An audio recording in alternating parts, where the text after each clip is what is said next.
Welcome to Marriage versus Pornography, Lesson 3. This is the final lesson in the Devotion to Spouse curriculum.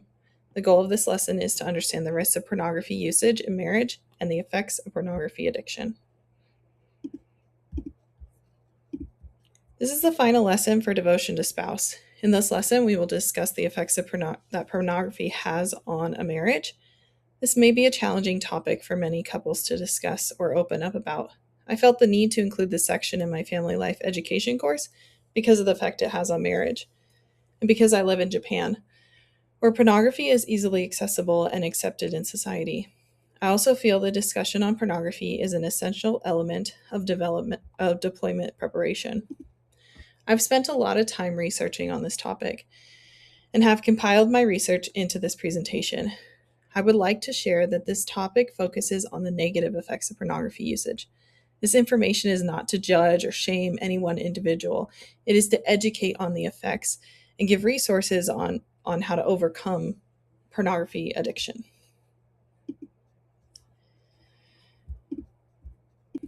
So first we will discuss the effects of pornography usage on marriage.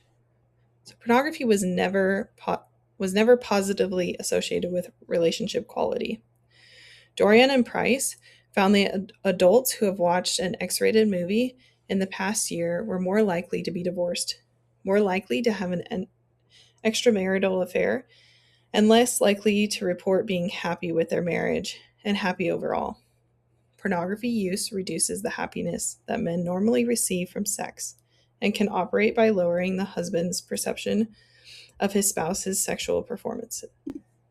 Married persons who use porn more often reported lower satisfaction with their sex life and decision making.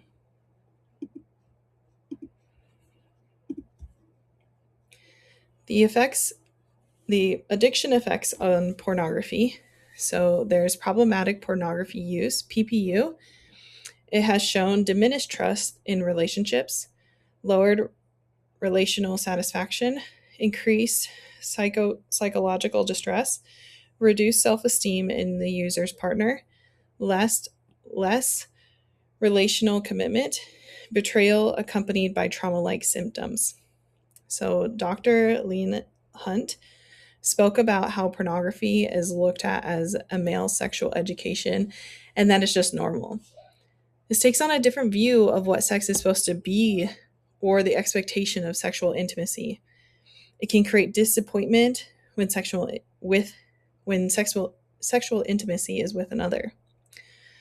Dr. Leanna and Jonathan Glover from Marriage Recovery Center also spoke about pornography is not really spoken when teaching our kids about sexual intimacy, and it really should be introduced and talked about the effects of it and the negatives of it, so then young men are not just being educated by pornography.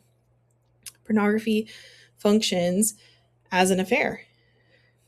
The individual has a relationship with pornography. It's turning to it for comfort. It's replacing other things with pornography.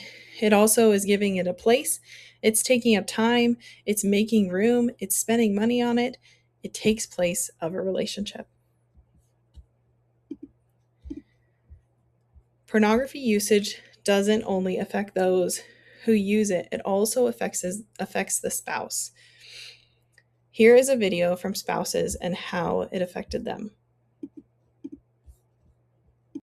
A lot of times you'll hear, well, if the wife was just, or if the partner was just, satisfying him, he wouldn't have to look at pornography. If the wife would lose a few pounds, or if the girlfriend would lose a few pounds, then he wouldn't have that problem. So I always had that nagging, there's something wrong with me. I just thought that if I was more captivating and interesting in conversation and in person, then he wouldn't go looking. You start to take it personal. You start to wonder, well, what's wrong? And I would even ask that. Am I not fit enough? Am I not doing it for you? Am I not sexy enough? It makes you feel like, why am I not good enough? Why is what I have to offer not enough? There was a lot of suppressing on my end because I thought if I was on my best behavior, then he would not act out. He would not even want to do it. Or if I gave myself to him more, then he wouldn't have this need. Or if I participated in ideas of his, then this need wouldn't be there. And so I was working. I was going to get there. Gym every morning at 4, asking him what kind of clothes he liked, dressing to his standard, if you will. I felt, okay, it's because of my body for sure. So then I took drastic measures to change my body and to be this perfect being that I felt like, okay, now he's going to be attracted to me. Now he's going to want me, and he's not going to want these other women. I was trying to take what he said and incorporate it and make the changes that I felt like I needed to make. The sexier I was trying to become, the less sexy I felt. I was trying to make him happy, and he wasn't going to be happy unless he decided to be happy. No matter what I did, no matter how I reacted or how I behaved, he was still going to do it. They say often, this has been crazy making for me because I have felt that something's wrong with me. I ask him, he tells me there's not anything wrong with me. Or he says you do have a problem, but it's because of your weight or something else. When all along, he's been the one who has really been creating the disconnectedness. And when you think about it, if you think about when the addiction started, it's not when he got married. It's when he was younger. So that is absolute solid proof that it had nothing to do with the woman in his life. The history of his use went before I was even a part of his life, which at that point I thought, well, why wasn't I enough to make him stop then? I should have been enough to make him stop. But I think the biggest growing part in it is knowing that it isn't me. And I really have had to kind of accept that it isn't all about me, and I could never fix him.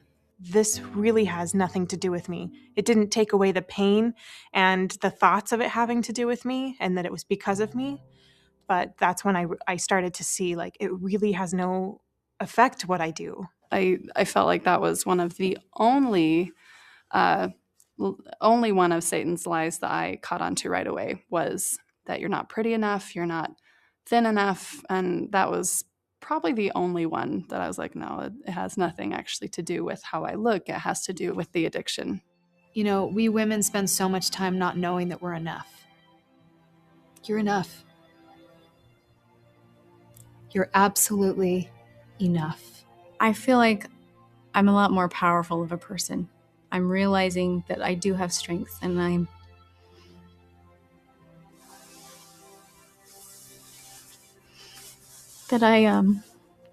have something to offer. Where the strength of my own self-worth comes from is from my relationship with the Lord. Beauty from the outside, from the inside, shows on the outside. And valuing who you are as a person and letting go of regret and shame. And it's not giving up, it's giving in. And I equate that to my Savior. And giving into allowing him to be the one that makes me feel beautiful.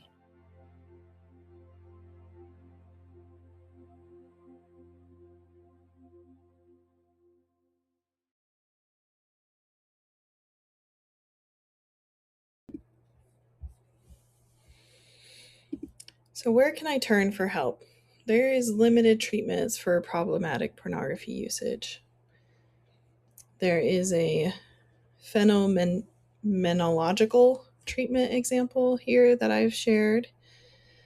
And it starts with having a catalyst for recovery, having a turning point, being honest with yourself and what's happening is where recovery really can start. Having an emotional response, relational consequences, or there has to be some sort of recovery motivation. Then you have to create the foundational support. This can be specialized psychotherapy, social support, partner support, spiritual support. And then you have to put in the work. You have to recover from all the psychoeducation. You have to have awareness and understanding to build a structure of boundaries and bottom lines, a routine of dailies and toolboxes and self-care, as well as trauma work. You need to have a healing perspective of acceptance and surrender, individual recovery before relationship healing, making sure that you're really focusing on your individual before you try to heal the relationship first.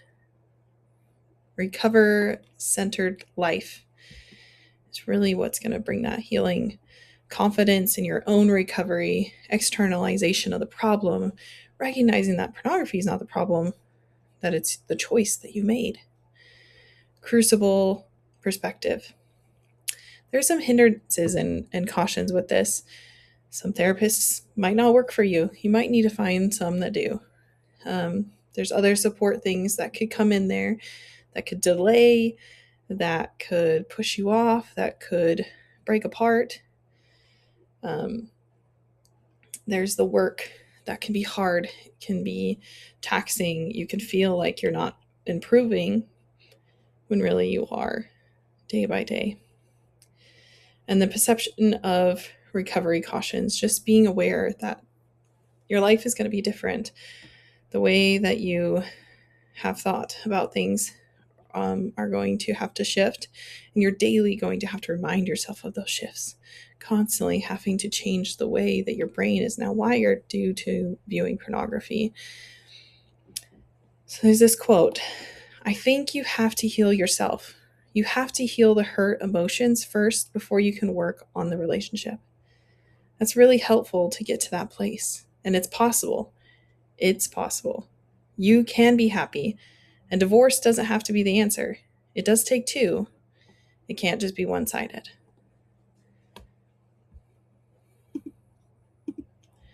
In this video, we will hear of Sherry's recovery story.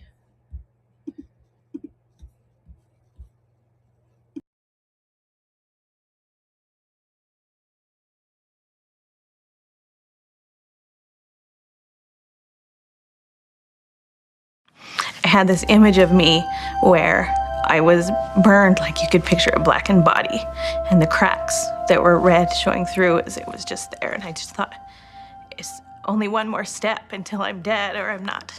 I just disappear. I'm not here anymore. Women don't talk about having any kind of an addiction to sex or pornography. It's always seen as a man's addiction. And I thought, well, then there must be something wrong with me. I felt like I was a freak of nature, that I was broken. I was extremely miserable. The nature of my relationships were purely physical. No emotional intimacy. I always felt alone, and they never really lasted very long. I got pregnant. I had a child out of wedlock. That was hard. And then I thought, maybe if I get married, it'll fix it.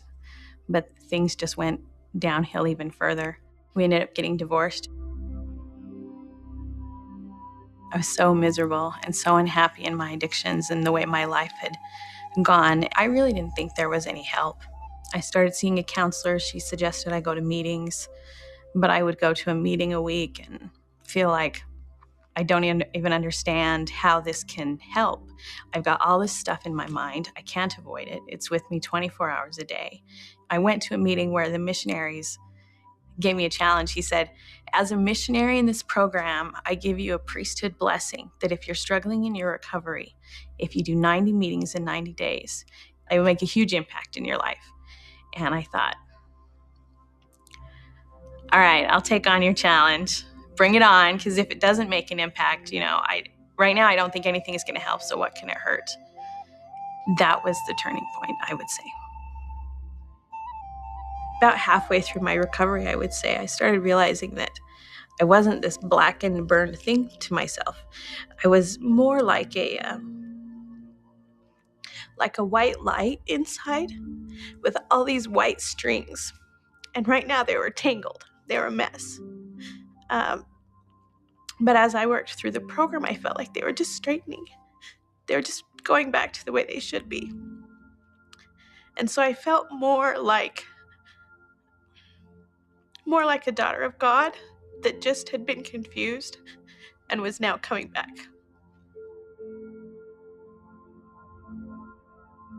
Recovery hasn't been easy. It's taken me several years. There's certainly been relapses.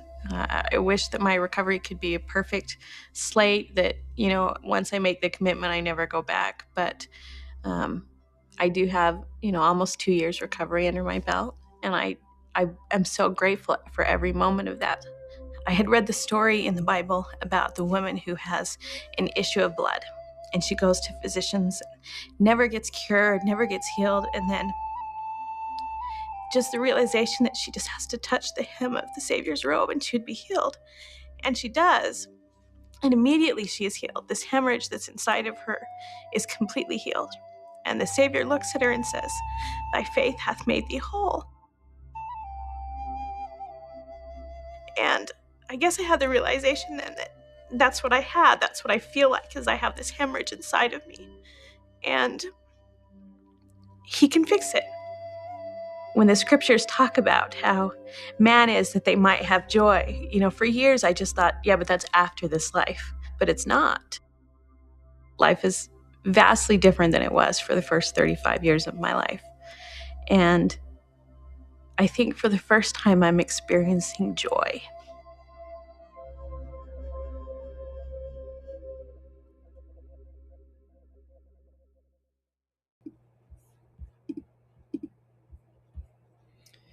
Here are a few more resources to help you if you are struggling with pornography usage and would like to seek a change. These resources can also help those who have spouses or children who are struggling with pornography usage. Knowing how to communicate and show love to them as they are going through these challenges can really help aid their lifelong battle. So the first one is the Church of Jesus Christ of Latter-day Saints self-help. On that self-help, they have a specific area for pornography. It talks about helping yourself, being a spouse, being a parent, has several different resources for those that are struggling with this addiction or are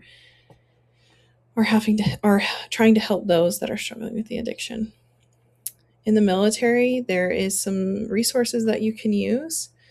There is the different chaplains on the bases that you are welcome to talk to about these issues, about the problems that you're going through. And they can really help you and guide you through the different resources that they have, that they offer, and really help you get through those challenging times as you are battling this.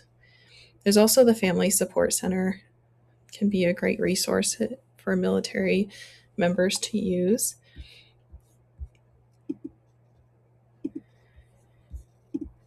So the take-home assignment for this week is I want you to focus on all that you learned for devotion to spouse. Have the hard conversations about expectation, pornography, and equality. The final thing I would like you to discuss with your spouse is how you want to educate your kids on the risk associated with pornography usage. Have those conversations early, have them often. Recognize that pornography usage usually starts very young. Educating our children earlier will be for the better. Thank you again for completing the Building Military Family Connection classes. This is the final lesson in the final course that I've created on this website. If you missed any of my previous courses, please go back and visit the website and complete any lessons that you think you need in your life, and go back and review the lessons that you feel like you need to work on a little bit more. I hope you were able to increase your connection with your spouse, with yourself, with your kids, with your family, because that's really what it's about, is building the military family connection. Thank you.